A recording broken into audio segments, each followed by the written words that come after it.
Hi there, let us see 11th game. E4, pawn to c5, a Sicilian defense. Knight f3, knight c6, bishop to b5, g6, bishop captures knight, pawn captures bishop, Fischer castle on king side, bishop to g7, rook e1, e5, b4. Here Fischer is giving a pawn while Spassky is still in his development. So after pawn takes on b4, Fischer has developed his indirectly developed his bishop on c1. At any time it can move from its position. Pawn captures a3.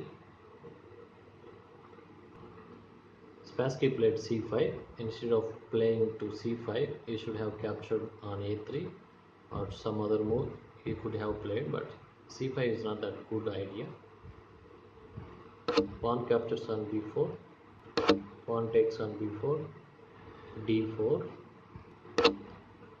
captures, pawn captures on d4, bishop b2, attacking pawn, d6, knight captures pawn, queen d7 is also not a clear idea. Knight d2, bishop to b7, knight c4, knight to h6, knight to f5.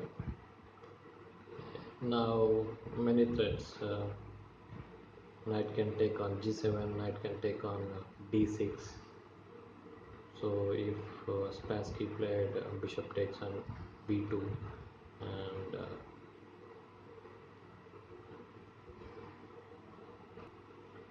then knight takes on d6 check with check, then he has to move his king.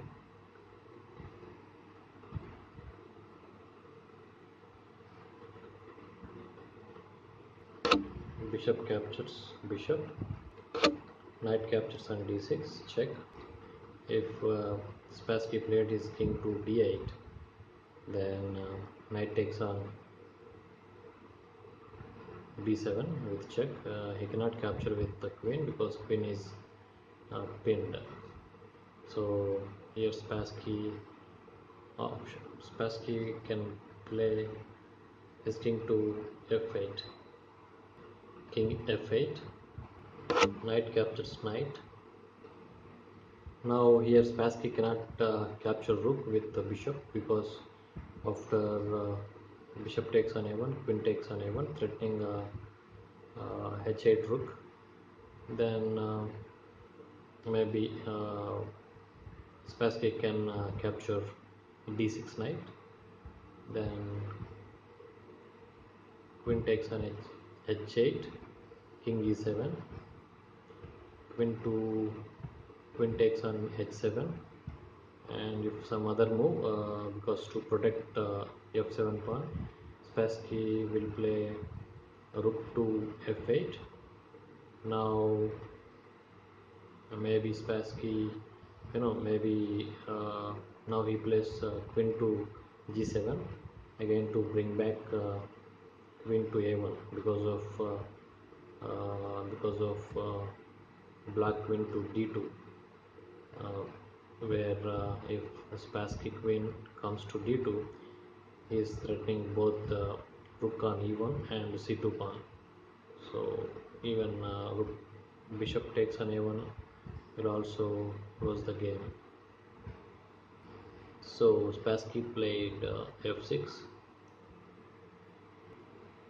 knight to f7 from d file. Maybe Fischer is trying to exchange the queens and at the same time attacking rook on h8. Queen captures queen, rook captures queen, and also escaping from bishop diagonal. king to e7, knight captures on h8. Now here if rook captures on h8, it will be a wrong move. What will happen? It should have been better for if bishop to c3, then rook e3, and after that rook takes on h8, knight f5. If he captures, pawn takes on f5, it's open check. Then only move is king to f8 or king to f7. Then rook to d7 check, wins the hanging bishop on b7. Or if king to f8, then rook to e8 check, and king g7, and rook takes on rook. Anyways, white is better here because the exchange, Spassky is on exchange down. Anyways, Spassky took knight on h8, pawn captures knight, pawn takes on f5, open check, bishop to e5, f4, pinning bishop, rook c8, f takes on e5, rook captures on c2. Fischer played e6, and now e pawn is more dangerous here. Bishop to c6, preventing rook d7 square. If he takes on g2 with rook, then king f1 will come. If he plays bishop to c6, then Fischer will play rook to d7 check, and he has to capture with bishop. Then king takes on g2, and simply wins the game. Fischer will win the game. Rook c1, rook captures rook, king d6, rook d1 check, king e5, pawn to e7, a5, rook c1, bishop d7, rook c5 check, king d4, rook captures a5 pawn, b3, rook a7, bishop to e8, rook b7, king to c3, king f2, b2, king e3, bishop to f7, pawn to g4, king c2, king d4, b1, promoted to queen, rook captures queen, king captures queen, king captures rook, king c5, king c2, king d6.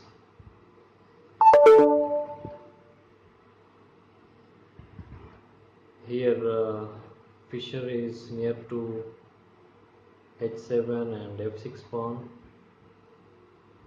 so he can simply swap that bishop with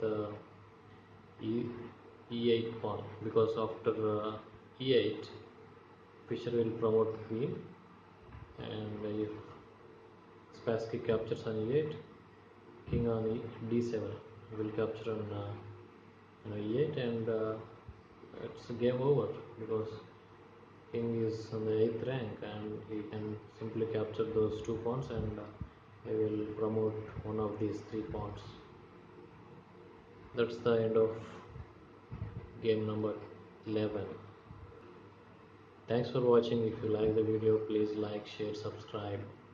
See you in the next video.